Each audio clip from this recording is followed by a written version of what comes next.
All those aspects are normally decided by the what we call Human Resource Development Department, HRD, what we call.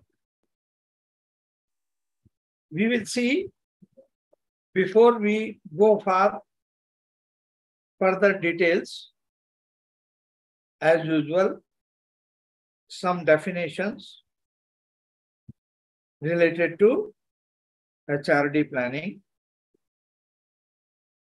According to Bruce P. Coleman, it is given in your study material also. What he says, HRP has been defined as the process of determining manpower requirements and the means for meeting those requirements in order to carry out the integrated plan of the organization. That means the recruitment plan should be such that it should be going hand in hand with the requirements of the organization, and proper planning should be done, and then the recruitment should take place. If you see another definition, what G. Steiner has told about the HRP, the human resource planning, what it says, it is the strategy for the acquisition, utilization, improvement, and preservation of an enterprise human resources. So, it is not only fulfilling the requirements of the needs of the manpower in an organization, but it also is concerned retaining that manpower. If a person joins your organization and leaves that organization after a few days or after a few months, the work will be getting disturbed. Again, you have to make the plan for recruitment, and there will be interruptions in the works. So it is the HRP or HRD department which has to plan by providing motivation, by fulfilling the needs of the employee, that they are retained in the organization for long term, so that the work carried out is carried with ease, without any interruption. It also says the HRP relates to establishing job specifications or the quantitative requirements of job, determining the number of personnel required, and developing sources of manpower. That means they have to plan how many people are required for a particular job. Is there sufficient number of employees in a particular section, or is there any shortage of staff which needs to be enhanced so that the work is carried out smoothly? That is what Steiner has told.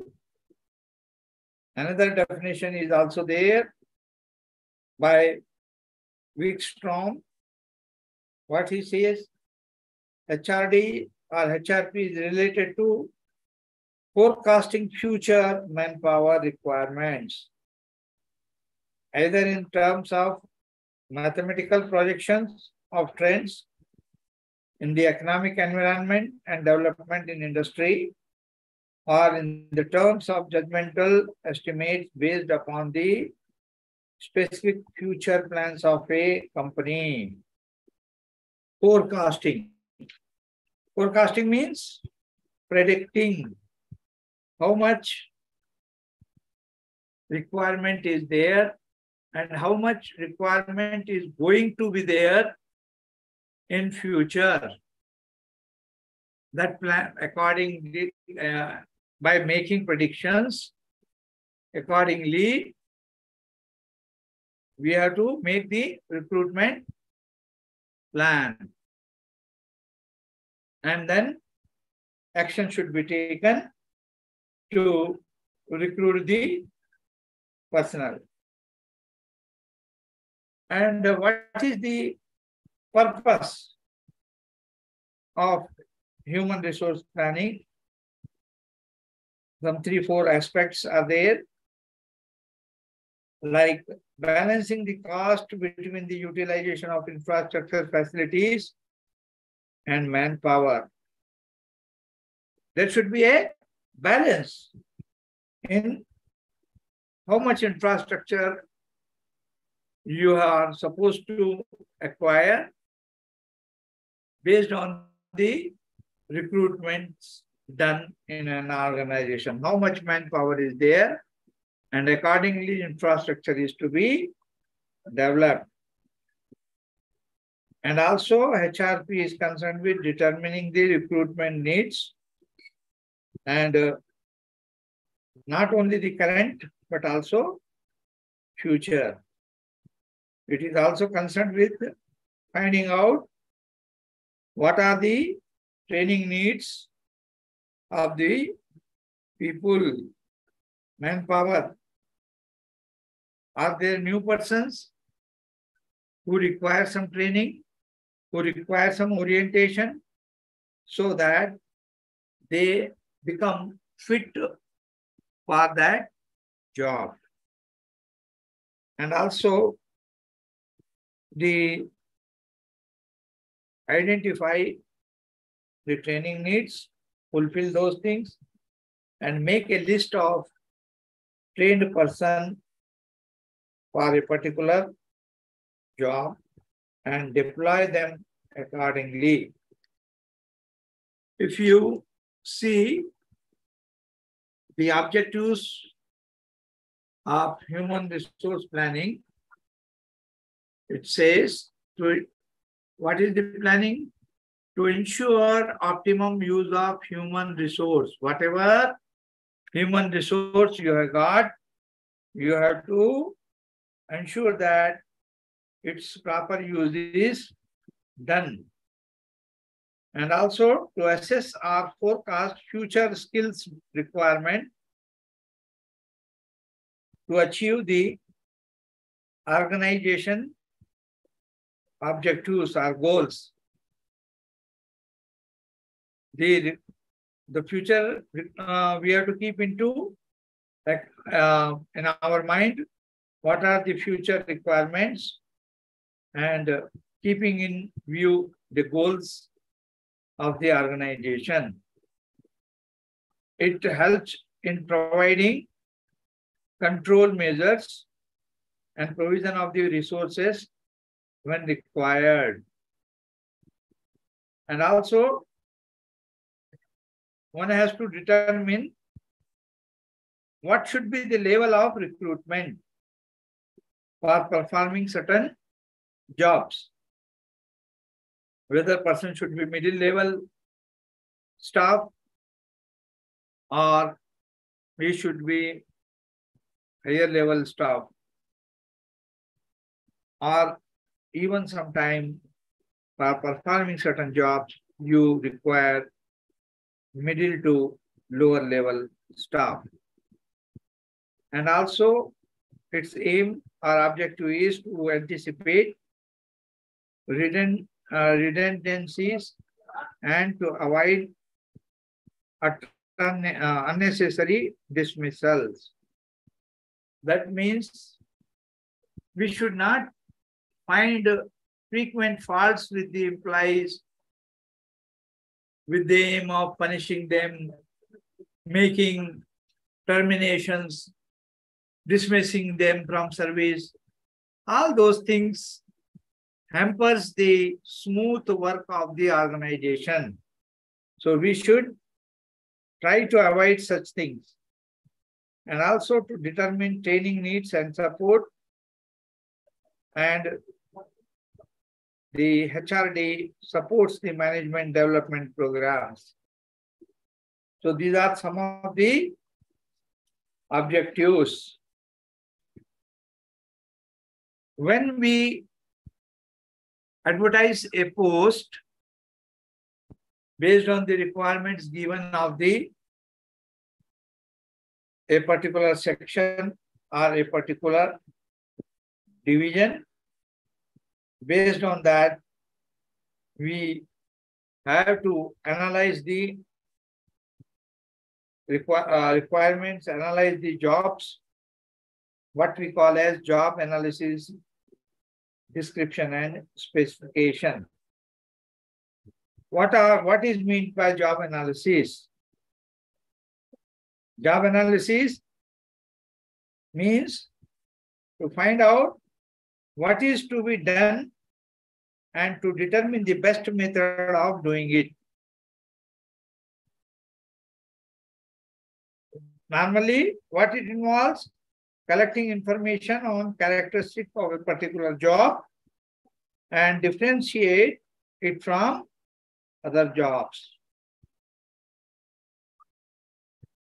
Some of the things concerned with the job analysis are: we have to assess work activities, what kind of behavior is required, what are the working conditions, and what interactions are required among others, employees, and what are the machines and equipments which are required to be acquired, and the person who is getting recruited should be able to operate those machines and equipment, and what are the personal requirements and the need for supervision. If we, after making the job analysis, what job requires, what is to be done under a particular job that is to be specifically done, and then only recruitment of the staff to be planned. And apart from the job description, there is job analysis. There is another thing is what we call job description. That means a person recruited for a particular post, what jobs he has supposed to do, what duties he is supposed to perform. That is known as job description. Some of the things listed here on your study material, page number 229. It says basic details are to be given. What is the exact title of the post? What is the grade? And what are the objectives and relationship to the aim of the organization for the job? What tasks are to be performed? The key areas, occasional tasks, secondary tasks, and also how long, what are the working hours of a person supposed to be available in the organization, working hours. And also the standards, what standards are expected from the employee for performing the task, and the criteria for performing the job satisfactorily. Another important aspect is what are the responsibility of the employee who is going to be recruited, position of the job in organization and structure, and also to whom he should report. Always it is very important when you are recruited for a post, whom you are going to report, who is the higher authorities. Suppose you are recruited as assistant librarian, then to whom you should report? You should report to a deputy librarian. Deputy librarian reports to the librarian. Librarian reports to the higher authorities. Like that, it should be specified that to whom the person should report. And also, he should know who are the people to whom he is supposed to supervise. That means subordinates, higher ups to whom he reports, and the subordinates to whom he is supposed to supervise their work. And what are the responsibilities related to finance, work, people, material, equipment, etc. And also, features of the work environment are to be described, and contacts and relationships, etc. And the training and education required, induction programs, and etc., and job rotation, etc., should be mentioned. Very important thing is what are the opportunities for advancement of career? What are the chances of promotion after putting how many years of service a person is eligible to be promoted, assessed for promotion? That is important. And what will be the wages, etc., is going to get if he is promoted. So these are some of the important aspects given under the job description. Now, there is another thing, what we call job specification. What is job specification? It is the of the requirements sought in an individual worker for a given job. In other words, it refers to the summary of the personal characteristics required for a job. It is a statement of the minimum acceptable human qualities necessary for the proper performance of a job. The specification says that to determine the suitability of a person for a particular job, what is his characteristic? Is he fit to carry out a particular task? Or is he able to take work from his subordinates properly? And some of the job specifications listed are what he says, physical aspects. The person should have good health, physique, age, appearance, breathing, speed.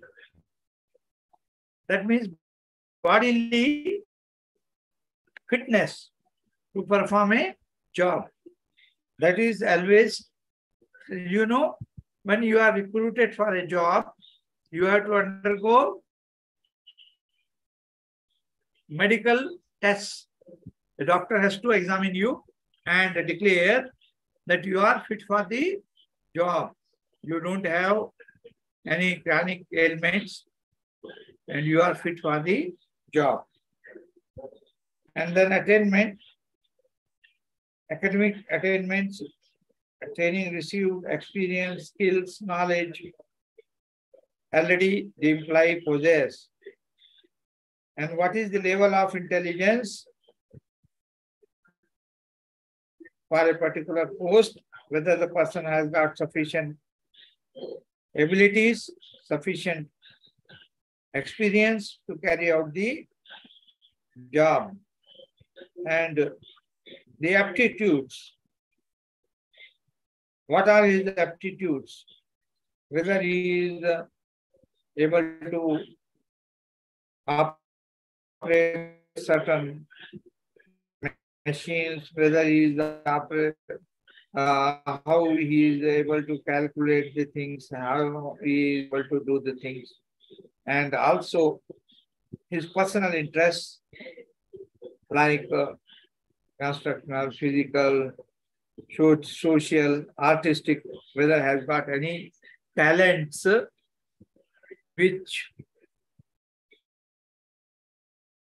be able to also use while in service. It is very important. Many times you see, not of doing a particular job, getting bored. Sometimes the person's skills, talents, his cultural activities and all those things are also judged and given a chance to perform in an organization. And now we'll see how a recruitment plan is carried out by the HRD, how they plan for recruiting the person. Normally, for making a recruitment policy, we have to see, HRD department has to see what are the requirements of trained staff to be recruited for different jobs, and also who are the people who are needed to be recruited, with what qualifications, with what skills, and at what level of post is to be recruitment is to be made. And you have to see several things in order to perform a job. What are the qualifications required? What are the skills required? What is the experience required?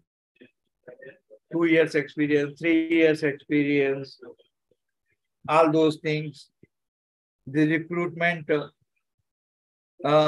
conditions, as I have told earlier, the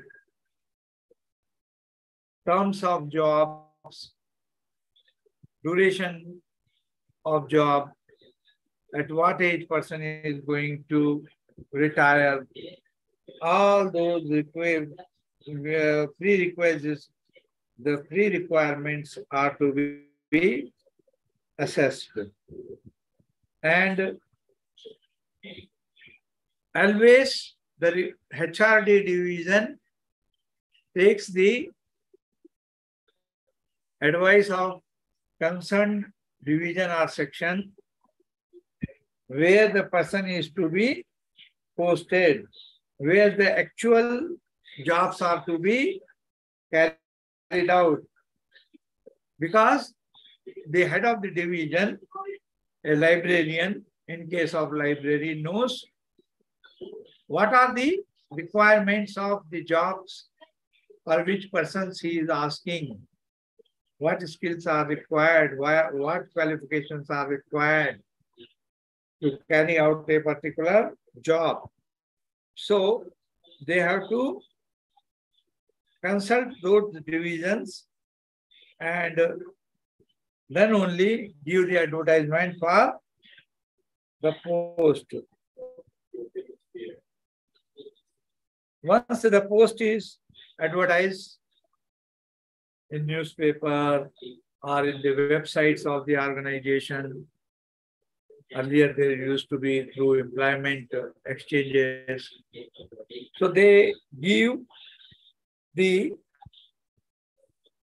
specific job descriptions, requirements, and all those things. And based on that, selection is made. What are the parts of the selection process, selection process?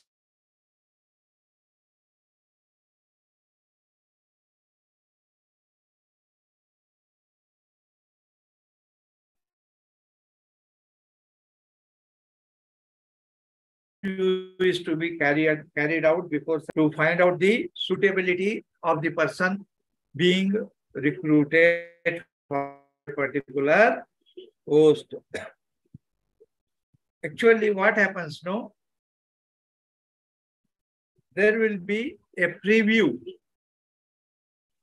When you call the applications for a particular post, a specific date, last date is given. Till that time, applications received, they are collected by the recruitment section or in the doc division will be there. And a committee is constituted to go through the applications received, what we preview. They see how many applications are received and the applicants, what are their qualifications, what are their experience, skills, had they had any training, all those things. After seeing, the review committee or preview committee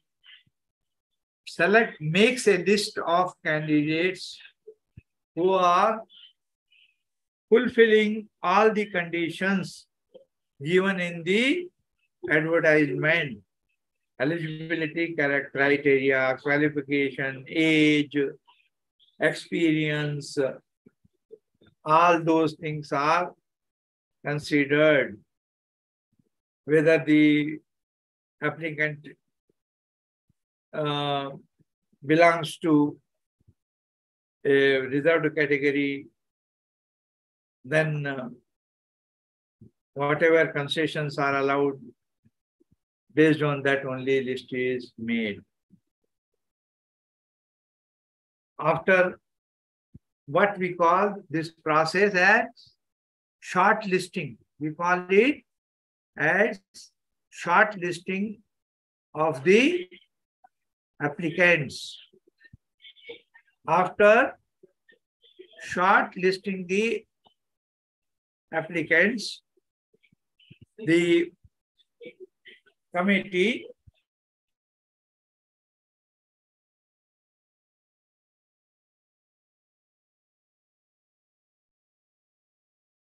sends them to the post, and then it has to be decided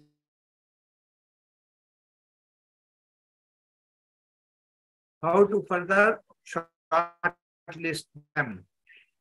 Is there any requirement of conducting any test or examination? to shortlist the candidate. Only those who qualify in the written test to be called for interview. Some post doesn't require, lower post doesn't require any test to be done, but in many occasions, the recruitment requires the person to be selected would be of a skilled worker, a experienced person with good qualification. Sometimes criteria is adopted among the persons who has applied. How many are first classes?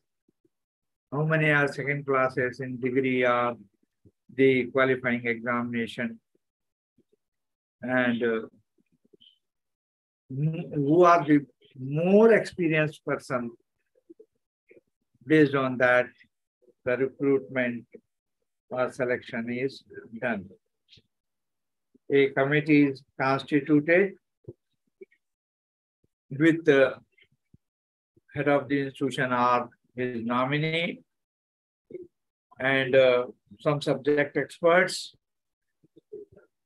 called from outside organizations, and also administrative persons like finance officer or what we call administrative officers.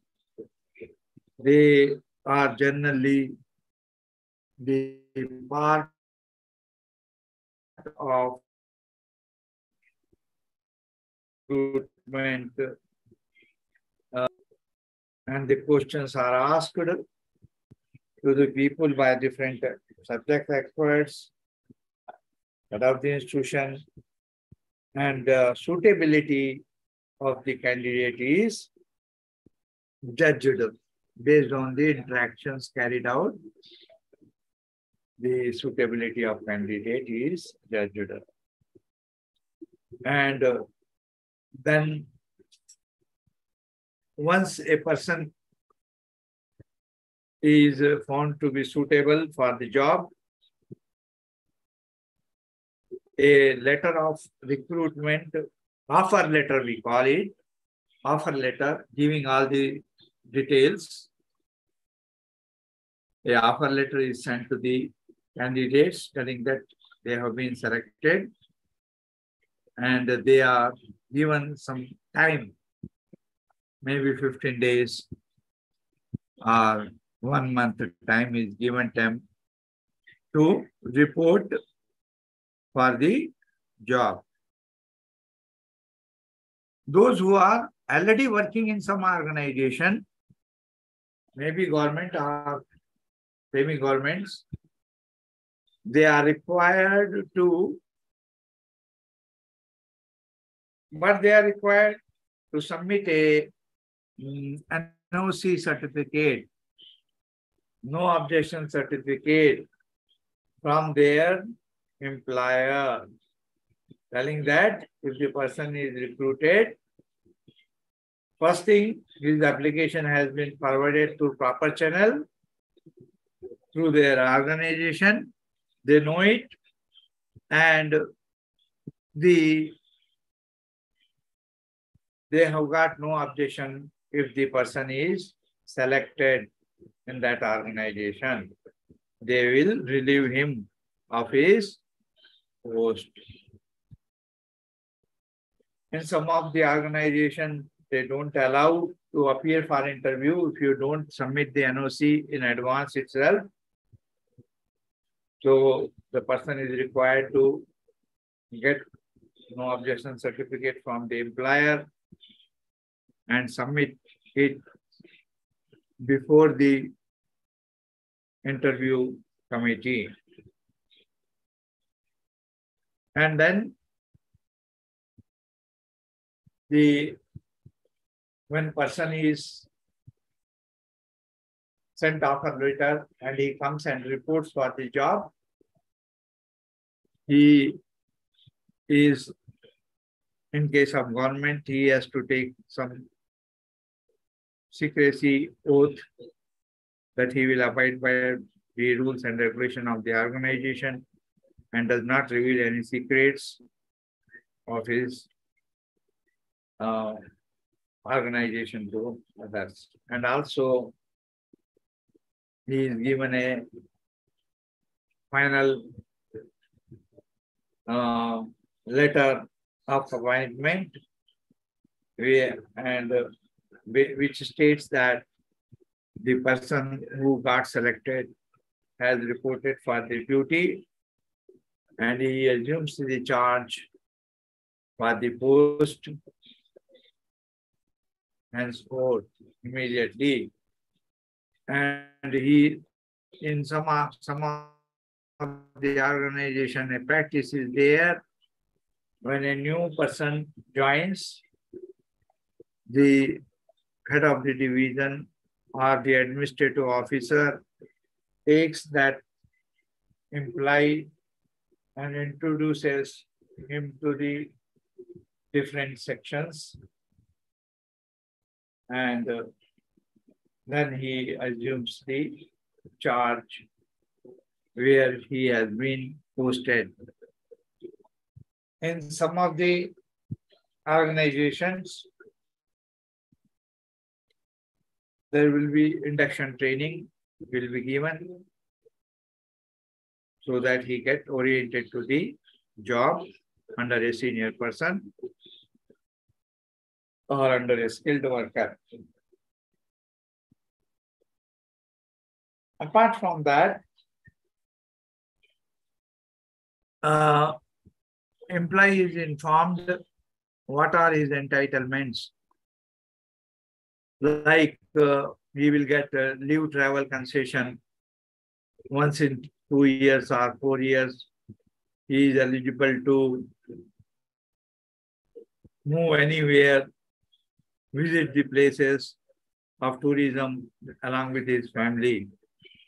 Based on the post, he will be given the rail ticket or money for the rail travel or air travel. And also he will get house rent allowance if he is staying in rented house. The facilities such as fees reimbursement for the children of the employee is given in many of the organizations. And also, most important thing, taking care of the health of the employee. In some organizations, there are in-house dispensaries, a doctor is available. They can go and consult whenever they feel sick and take advice and treatment. And in some of the organizations, there will be what we call ESI scheme. Employees State Insurance Scheme is there. And in case of central government organization, there is CGHS, that is Central Government Health Scheme, CGHS, under which there are dispensaries established, hospital established, and taking the identity card, a person can visit the hospital whenever he is sick and get as outpatient or in-house treatment. In some of the organizations, there is a panel of hospitals which employees can visit and take treatment is also made. In some of the central government organizations, they will have a panel of hospitals which the person can, there will be also specializations where they can go and take treatment. Like that, there are several facilities available to the employees which they can avail whenever they feel.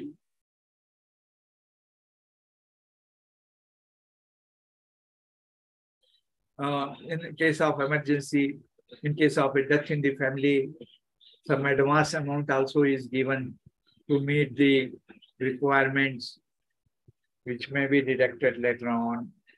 But a timely help is extended to the employee. Apart from that, now coming to the last item of HRP, you know, all employees are supposed to give an annual appraisal performance report. Performance appraisal means what they have done during the year, during a financial year, what they have done, how much quantity of work they have done. Have they trained any person?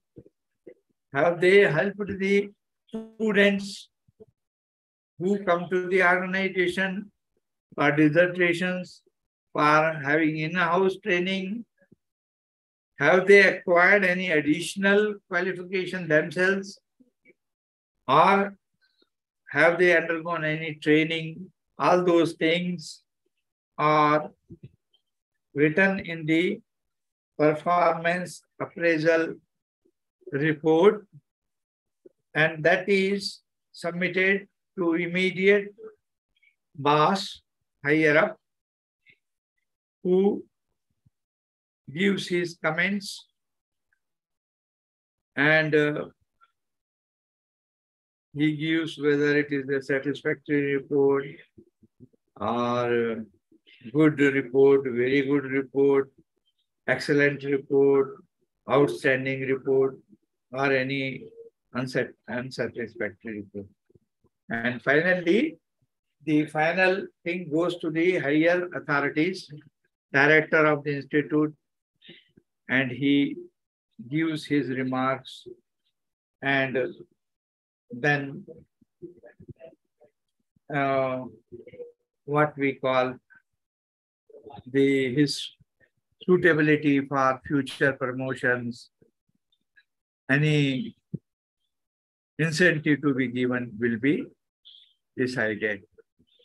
Apart from that, finally, some thing is there given in your study material, that is regarding the grievances and discipline. Suppose some employee is getting harassed by his boss, or he is finding some problem while performing his duty, he can report to the higher authorities. He may lodge a complaint to the higher authorities that he has been harassed and he is not able to perform the duties due to this harassment. And normally in the organization, there will be a grievance solving committee, and then that committee looks into the allegations made by the employee, whether it is genuine or intentionally is making to defame his boss. All those things are considered. And sometimes some employees will be having indecent behavior. They fight with the people. They don't behave properly. They are indisciplined. In such cases, the administrative, if reported, the administrative officer takes action. He may give small explanation. He may give warning to the employee, telling that the indiscipline will be viewed seriously. If there are any allegations or charges of corruption or anything, the authorities are having a right to suspend the employee or terminate or whatever it may be. The disciplinary action is taken against the employee. So these are some of the aspects of human resource planning which we have discussed today. And anything you want to ask before I close? Any doubts or anything? Yes? If there is no doubt, No, then, sir. okay, then we will meet in next class. Okay? Next Okay, sir. Saturday. Thank you, sir. Okay.